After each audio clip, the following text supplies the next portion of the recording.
ஆண்டவனுக்கு தன்னுடைய அடியார் யார்? இந்த ஆன்மா எங்க போகணும்? அதுதான் ரமணர் கேட்டார், செத்த பின்பு இந்த ஆவி எங்க போகுது? ஹூ ஐ அம் ஐ அப்படின்னு கேட்டார். நான் யார் அப்படின்னு கேள்வி கேட்கறதுக்கு முன்னாடியே கேட்டவர் மாணிக்க வாசகர். நான் யார்? என் உள்ளமார் ஞானங்களார் என்னை யார் அறிவார்? சரி, செத்து போன அப்புறம் உயிர் எங்க போகிறார்? உயிரோட தன்மை என்னன்னு சொன்னார், ஒரு பசுவினுடைய வால்முடியை எடுத்து அதை 100 துண்டுகளாக வெட்டணும். ஒரு பசுவினுடைய வால்முடியை எடுத்து 100 துண்டா வெட்டணுமா? இவ்வளவுதான் முடி இருக்கும் பசுமாட்டோட முடி. அது நம்ம சிகையை விட ரொம்ப ரொம்ப நைஸானது, நம்முடைய முடியை விட ரொம்ப நைஸானது. அதை எடுத்து 100 முடி வெட்டணும். அந்த 100ல் ஒரு முடியை எடுத்து அதை 1000 வெட்டணுங்கிறார். என்னையா அது, முடி இவ்வளோண்டு முடியை எடுத்து 100 வெட்டுறதே தலைவலி. எந்த மைக்ரோஸ்கோப்பில், எந்த லேபில், எங்கே போய் வெட்டுறது, யார் வெட்ட முடியும்?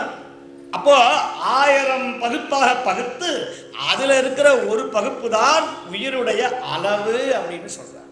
அதுதான் உயிருடைய வெயிட்டு, அதுதான் உயிருடைய அளவு, அதுதான் உயிருடைய தன்மை என்று சொல்லுகிறார். யாரு? திருமந்திரத்தில். இது உண்மையா பொய்யாங்கன்னு நிறைய அமெரிக்காரர்கள், ஆப்பிரிக்காரர்கள் எல்லாம் ஆராய்ச்சி பண்ணா இன்ன வரைக்கும் செவ்வாய் கிரகத்துக்கு போய் தண்ணி இருக்கான்னு பார்க்குறான். இந்த உடம்புல இருந்து உயிர் எப்படி போகும்னு அவனால் கண்டுபிடிக்க முடியும்.